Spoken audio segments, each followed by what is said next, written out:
المشاهدون الأكارم، سعدتم أوقاتنا أينما كنتم بكل خير. نشرة الأخبار نقدمها لكم من الفضائية الإريترية، نستهلها كالعادة بأهم وأبرز العناوين.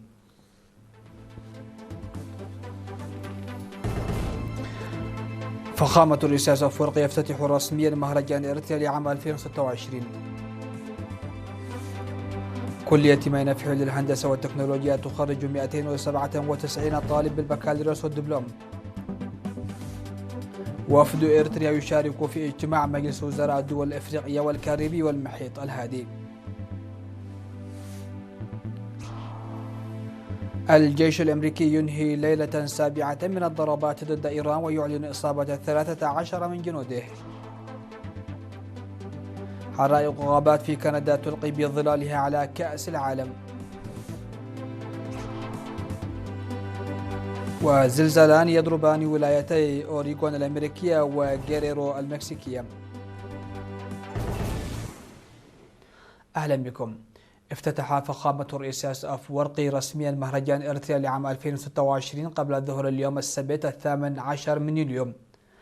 حفل الافتتاح البهيج بأرض المعارض الإكسبو الذكرى الذي تخللته رقصات وأغاني تقليدية للمجموعات العرقية الإريترية، والذي يعكس تنوعنا وترابطنا. شهده فخامة الرئيس أفورقي برفقة كبار مسؤولي الحكومة والجبهة والسفراء والدبلوماسيين المقيمين في إريتريا وعدد من المواطنين والأجانب، وتجولوا في أجنحة المعارض وقدم لهم شرحا حول المحتويات المعروضة. وقام فخامة الرئيس أفورقي بجولة في قرية الأقاليم واطلع على منتجاتها وسير الخدمات الاجتماعية وبرامج التنمية الزراعية، بالإضافة إلى المقتنيات واللوحات التاريخية والأثرية والموارد الثقافية والطبيعية والابتكارات والحرف اليدوية وموارد البحر الأحمر الإريتري. بالإضافة إلى ذلك يشمل المحتوى معارض بصرية ومادية تنظمها وزارتا الإعلام والدفاع، وكتبا تتناول مواضيع متنوعة ولوحات ومنحوتات، فضلا عن المعارض والأسواق التي تقيمها المؤسسات. مهرجان إريتريا 2026 يضم عروضا للرقص والموسيقى التقليدية والتقاليد الشفهية، ومعرضا للحرف اليدوية، ونماذج للمنازل التقليدية، ومحاكاة لأنماط الحياة والحرف، وبرامج مخصصة للأطفال، ومعرضا لبيع الكتب، وبازار، ومعرضا لمنتجات الشركات، وكذلك عروضا للرقص الحديث، وركن للشعراء، ومعرضا للرسم والنحت، وندوات. وتستمر فعالياته حتى 26 من يوليو، متضمنة برامج أدبية وعروضا لأفلام محلية الصنع وأوراقا بحثية حول السينما. خرجت كلية مينفع للهندسة والتكنولوجيا اليوم 297 طالب وطالبة، شكلت الإناث 25% منهم بدرجات البكالوريوس والدبلوم، وذلك خلال حفل التخرج 19 للكلية اليوم 18 من يوليو. خريجو البكالوريوس هم في مجالات الهندسة الزراعية والهندسة الكيميائية والهندسة المدنية وعلوم الحاسوب والهندسة الكهربائية والإلكترونية والهندسة البحرية والهندسة الميكانيكية وهندسة التعدين. وخريجو الدبلوم في مجالات تطبيقات الحاسوب وتكنولوجيا أجهزة الحاسوب والشبكات وتكنولوجيا الإلكترونيات وتكنولوجيا التعدين. وفي الكلمة التي ألقاها ضيف الشرف وزير البناء السيد أبرهة أسفها، قال إن الحكومة الإريترية وشعبها يدركان أن الموارد البشرية هي الركيزة الأساسية لتنمية البلاد، مشيرا إلى أنهم يقومون باستثمار ضخم لتهيئة بيئة مستقرة للتعليم والتعلم، حاثا الخريجين على العمل لتعظيم الاستفادة من المعرفة التي اكتسبوها، وذلك بمزيد من الجهد والتركيز والإبداع. وقال عميد الكلية الدكتور أرأي زرعي إن هذا اليوم يمثل ختام مرحلة انتقالية إلى مسؤوليات أعلى، وأشار إلى أن رحلة الخريجين ترتكز على 3 مبادئ، هي تنمية الوعي الفكري وبناء هندسة مستدامة وتقديم خدمات مهنية. وقالت ممثلة الخريجين من جانبها إن هذا اليوم يمثل مناسبة يجددون فيها عهدهم بتوظيف مهاراتهم المهنية في خدمة الوطن والمجتمع. وفي الختام منحت الميداليات للخريجين المتفوقين في دراستهم.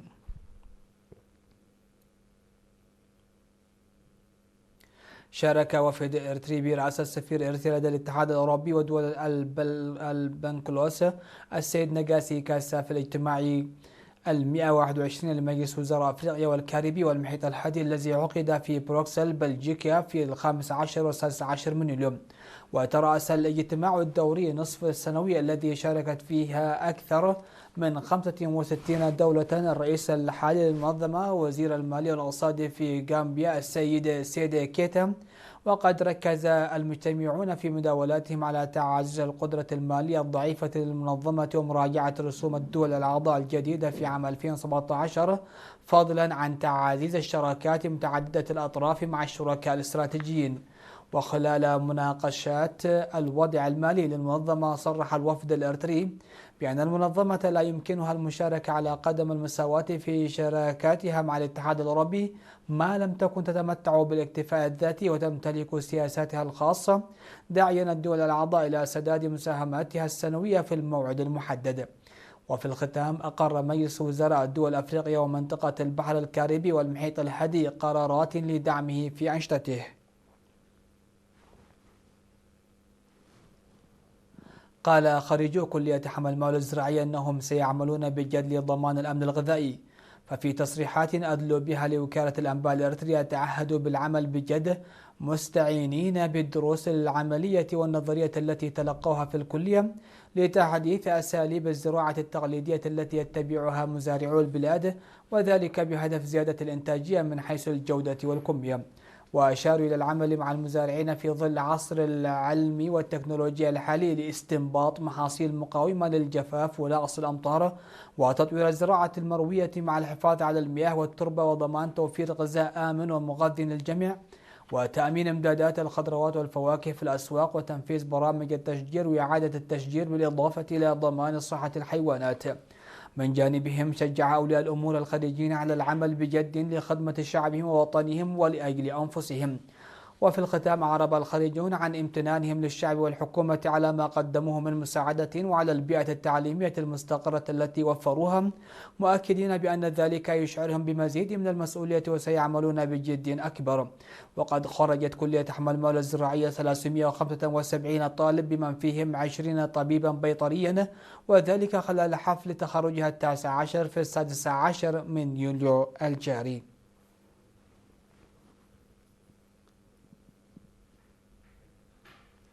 نظمت الجمعية الوطنية للإعاقات العقلية والنمائية دورة تدريبية حول الإدارة والقيادة لمسؤولي فروعها الإقليمية وكذلك للمسؤولين التنفيذيين وأعضاء مكتب الجمعية.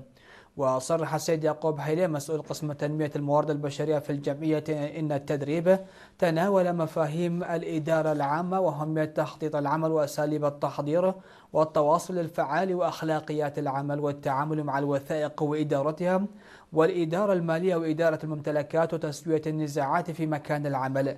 ودعا المشاركون لأن يكون مثل هذا التدريب منتظما ومستداما لما له من تأثير إيجابي في المساعدة في عملهم.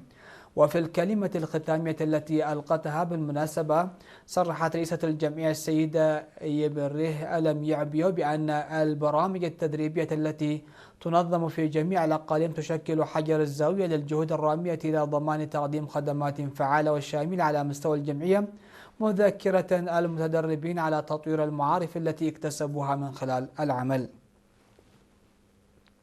فاز الدراج هنوك من البرهان المحترف في فريق أستانا الكازاخستاني بالقميص الأخضر المخصص لمتصدر ترتيب النقاط في سباق طواف شنغهاي لعام 2026 الذي يختتم اليوم.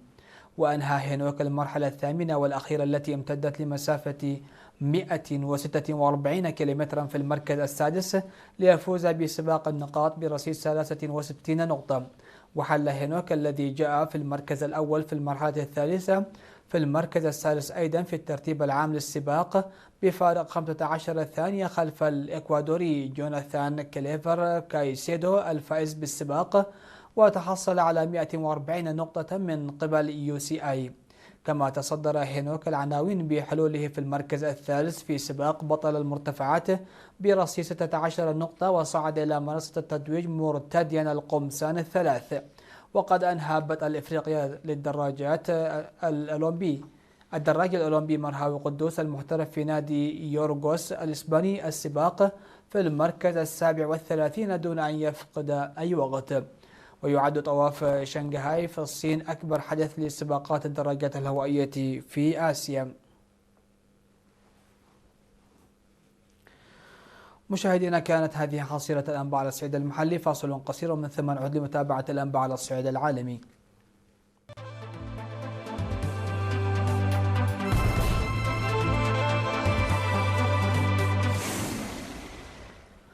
على الصعيد العالمي، أعلنت القيادة المركزية الأمريكية سنتكوم فجر اليوم السبت انتهاء الليلة السابعة من الضربات ضد إيران، فيما أفاد التلفزيون الإيراني بمقتل 3 أشخاص وإصابة 8 آخرين إثر الهجمات الأمريكية على محافظة هرمزغان. وأكدت القيادة المركزية الأمريكية أن الهجمات استهدفت مواقع للمراقبة وبنى تحتية عسكرية، إضافة إلى مخازن أسلحة تحت الأرض وقدرات بحرية إيرانية باستخدام طائرات مقاتلة ومسيرات وسفن حربية وأصول عسكرية أخرى. ومن جانبها، نقلت وكالة أسوشيتد بريس عن إحصاءات وزارة الحرب الأمريكية البنتاغون ارتفاع عدد الجنود الأمريكيين المصابين في الحرب مع إيران إلى 13 جنديا منذ الاثنين الماضي. واستهدفت إيران بمسيرات آرش الانتحارية ما قالت إنها مواقع تمركز القوات ومراكز الدعم اللوجستي التابعة للجيش الأمريكي في الكويت، وذلك ردا على ضربات أمريكية استهدفت جسورا وبنى تحتية في مناطق عدة جنوب إيران. وأعلن الحرس الثوري تدمير مستودع زوارق مسيرة أمريكية ومركز رئيسي للذكاء الاصطناعي في البحرين تستخدمه واشنطن لتحديد أهدافها بالصواريخ. كما أعلن الجيش الإيراني أن قواته استهدفت بالطائرات المسيرة منشآت للجيش الأمريكي في قاعدة الشيخ عيسى وجسورا في البحرين ومنشآت تابعة للجيش الأمريكي في قاعدة الأزرق بالأردن. أثارت سحب كثيفة من دخان حرائق الغابات في كندا وشمال الولايات المتحدة مخاوف بشأن المباراة النهائية لكأس العالم المقررة الأحد في ملعب مكشوف بولاية نيو جيرسي بعد تدهور جودة الهواء في عدد من المدن الأمريكية. وامتدت سحب الدخان جنوبا من كندا وشمال الولايات مينيسوتا، وما دفع السلطات إلى إصدار تحذيرات صحية جديدة في مناطق واسعة من الغرب الأوسط والشمال الشرقي للولايات المتحدة شاملة نيويورك ونيو جيرسي. وصنفت ظروف الهواء في المنطقتين بأنها غير صحية، فيما غطى الضباب الدخاني أفق منهاتن وأضعف مستوى الرؤية قبل أيام من المباراة النهائية بين إسبانيا والأرجنتين. وقال خبير الأرصاد بيتر مولينكس إن الرياح الشمالية الغربية قد تدفع مزيدا من الدخان نحو شمال شرق الولايات المتحدة، لكنه استبعد أن يكون تأثيره خلال المباراة بالقوة التي يمكن أن تهدد إقامتها. وأشار خبراء إلى أن هطول الأمطار المتوقع خلال عطلة نهاية الأسبوع قد يساعد في خفض كثافة الدخان وتحسين جودة الهواء.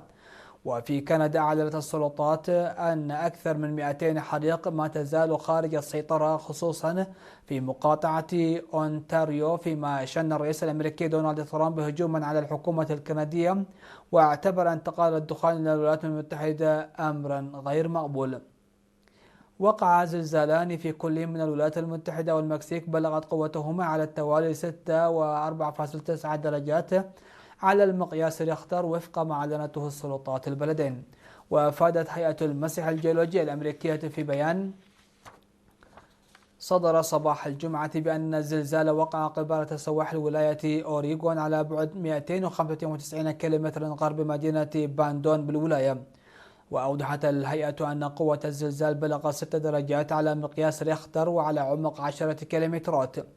في غضون ذلك، قال مركز الأبحاث الألماني لعلوم الأرض إن زلزالا بقوة 4.9 درجات على مقياس ريختر ضرب ولاية غيريرو بالمكسيك. وأضاف المركز أن الزلزال وقع على عمق 10 كيلومترات أي 600.21 أميال. وقالت رئيسة المكسيك كولوديا شينباو في منشور عبر منصة إكس إنه لم تسجل حتى الآن أي أضرار ناجمة عن الزلزال الذي كان مركزه في سان ماركوس بولاية غيريرو، مشيرة إلى أن تقديرها لقوته يبلغ 5.2 درجات. كما نقلت وكالة رويترز عن شهود قولهم إن الهزة الأرضية شعر بها سكان العاصمة مكسيكو سيتي بشكل طفيف، لكنها لم تكن قوية. نهاية النشرة إليكم أبرز ما جاء فيها. فخامة رئيس أفريقيا يفتتح رسميا مهرجان إرتيل لعام 2026. كلية ميناء في علم الهندسة والتكنولوجيا تخرج 297 طالب بالبكالوريوس والدبلوم. وفد إرتيليا يشارك في اجتماع مجلس وزراء دول أفريقيا والكاريبي والمحيط الهادي.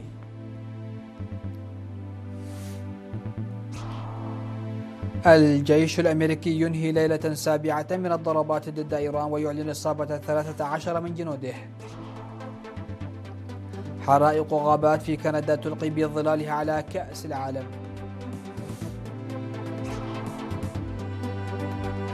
وزلزالان يضربان ولايتي أوريغون الأمريكية وغيريرو المكسيكية. هكذا مشاهدينا في كل مكان نكون قد وصلنا وإياكم لنهاية نشرتنا لهذه الفترة المسائية. شكرا لحسن الاستماع والمتابعة، والسلام عليكم ورحمة الله.